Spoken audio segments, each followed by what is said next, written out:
Hello friends welcome पुणी थे आपको स्वागत करुच्ची यूट्यूब वीडियो सीरीज आधुनिक भारतर संपूर्ण इतिहास विषय यहाँ हूँ भाग 3। यही भागरे आम आलोचना करने को जाऊे कर्णाटक प्रदेश बा कर्नाटिक रिजन विषय। प्रथम भाग आम आलोचना करते मुगल साम्राज्य पतन पछरे कौन कौन सब कारण थिला एवं द्वितीय भागरे आम आलोचना करते हैदराबाद स्टेट विषय जोटा कि मुगल मान अलग होकर गोटे इंडिपेंडेंट स्टेट हिसाब से मुंड टेक। आज आम आलोचना करने जाऊे कर्नाटिक राज्य विषय जोटा आउ गोटे अंचल थिला जी कि मुगल मान अलग होता। ठीक अच्छे, प्रथम कथा हूँ कर्नाटिक मुगल मान अधीन गोटे सूबा थिला प्रदेश एवं टेक्निकाली देखिले हैदराबाद जो निजाम तांको अंडर रे एटा आसुथिला कर्नाटिक। तो हैदराबाद निजाम अर्थात आसफ जाह जितेबाला मुगल अथॉरिटी को मानिलेनी यही सुजोग देखी सदातुल्ला खान भी कहले जे कि नवाब थिले आमर कर्नाटिक सी कहले मुझे मानविनी मुझे किसी खजाना फजाना देविनी मु इंडिपेंडेंटली रही।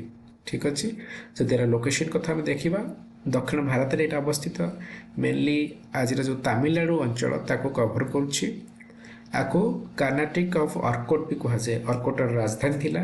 स्ट्राटेजिक लोकेशन आम देखिपारे अर्कोटर एवं कर्नाटिक जो स्ट्राटेजिक लोकेशन अच्छी समुद्र बहुत पाखे अच्छे, डेकान ट्रेड रूट पाखे भी अच्छी। तो से यूरोपियन पावर मानक आकर्षण केन्द्र थिला एक कर्नाटिक रिजन। ठीक अच्छे, तो सदातुल्ला खान ऑलमोस्ट इंडिपेंडेंटली काम कले ना सी हैदराबाद निजाम को पचारे ना मुगल सम्राट जी दिल्ली में बस पचारे। ठीक अच्छे, सदातुल्ला खान दिन डिसाइड कले तांकर जो नेफ्यू अच्छी दोस्त अली ताको सी करेंगे नेक्स्ट नवाब। ठीक अच्छे, 1740 पर कर्नाटिक जो प्रोब्लेम थिला एक्सपोज हो परवर्ती जो दोस्त अली पर जो शासक मैंने आसते से एते खास नथिले, एफिशिएंट नथिले, यूरोपियन मानक दबदबा बढ़ी चलता जार फलस्वरूप कर्नाटिक जो एडमिनिस्ट्रेशन थिला से डिटेरियोरेट हो जाता। इंपोर्टेंट नवाब को विषय यदि कह जुल्फिकर अली खान 1692 प्रथम नवाब थे सी कर्नाटिक दोस्त अली खान आसिले। दोस्त अली खान भी स्टेट को स्ट्रेंथन करते। अनुरुद्दीन खान जे कि बैटल ऑफ आम्बोर मृत्युवरण करते एवं मोहम्मद अली जहाँ को ब्रिटिश सहयोग मिलता आमर साम्राज्य चलैवाई। तापर यूरोपियन ट्रेडिंग कंपनी माने सब नजर रखी ही। तो से फॉरेन पावर मान भर युद्ध लगी लेट सपोज आमर ब्रिटिश आ फ्रेंच मान भर सब गुरुत्वपूर्ण लड़ाई सब होता यही कर्नाटिक अंचल को जय करने। ठीक अच्छे, तो ये सब कर्नाटिक वार्स 1746 ରୁ 1763 मसीहा मध्य होता। प्रथम कर्नाटिक वार 1746 ରୁ 48 होता 2 वर्ष एवं ऑस्ट्रियन सक्सेसन जो वार थिला यूरोप रे तार एक्सटेंशन यहाँ थिला। ठीक अच्छे, प्रथम कर्नाटिक वार फलस्वरूप फ्रेंच बा फरासी माने मैड्रास कैप्चर करते फेरे भी देते।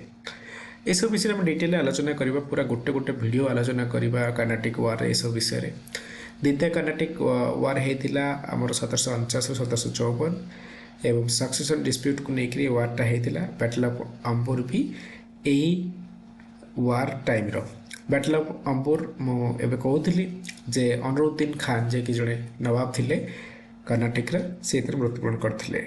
ठीक अच्छे, एवं सेकेंड कर्नाटिक वार रु रॉबर्ट क्लाइव धीरे धीरे प्रोमिनेंस पाई। रॉबर्ट क्लाइव ही ये सेकेंड कर्नाटिक वार रे इंग्रेज मान को लीड करते गोटे प्रकार एवं यही सफलता पाइला पर जो प्रभाव बहुत बढ़ी जाता।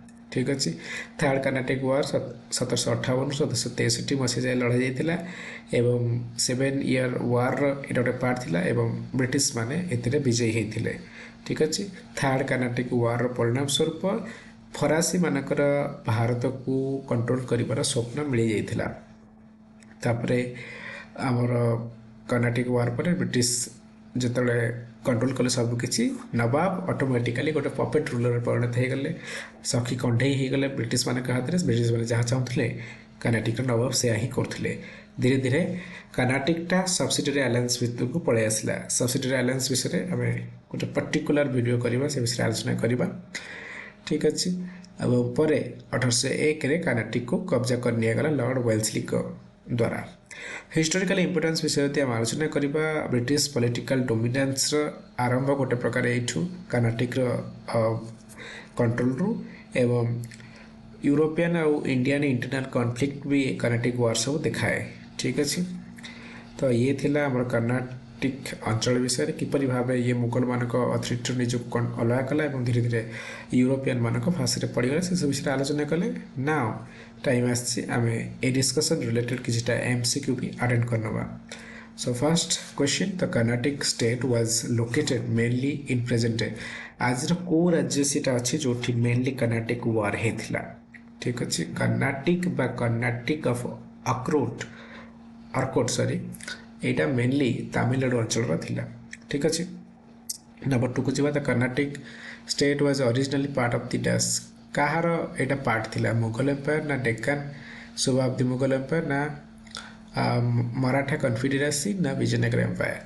करेक्ट आंसर होची मुगल एम्पायर कहले पार्शियली करेक्ट हम।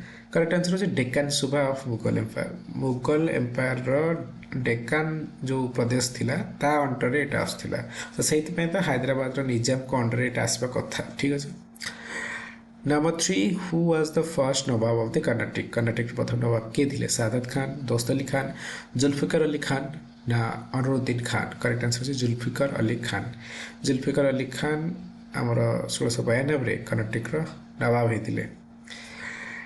Number 4 the capital of Carnatic state was. Carnatic state capital कौन था मदुराई ना थांजावुर ना अर्कोट ना त्रिचिनपल्ली। करेक्ट आंसर है अर्कोट ठीक अच्छे। नेक्स्ट क्वेश्चन को जी question number 5 Carnatic wars were fought mainly between क्या भितर मुख्यतः कर्नाटिक वार लड़ा जाता British Maratha, British Mysore, French Maratha, British French. Correct answer है option number D that is British and French ठीक है। 3टा कर्नाटिक वार लड़ा जाता 1746 1763 मसीहा भितर एवं एगुड़ा सब ब्रिटिश और फ्रेंच मान भितर लड़ा जाता एवं अल्टिमेटली ब्रिटिश माने विजयी होते। Number 6 which European powers supported Anwaruddin Khan during the first Carnatic war. Carnatic प्रथम कर्नाटिक वार अनुरुद्दीन को किए सपोर्ट करथिला डच ना पोर्तुगीज ना ब्रिटिश ना फ्रेंच। करेक्ट आंसर होचे ब्रिटिश ठीक अच्छे। अनुरुद्दीन खान एगेंस्ट थिले फ्रेंच बैक्ड राइवल्स तो सेति आपको अनुरुद्दीन को सपोर्ट करथिले British. Number 7 the battle of Ambur 1749 was related to.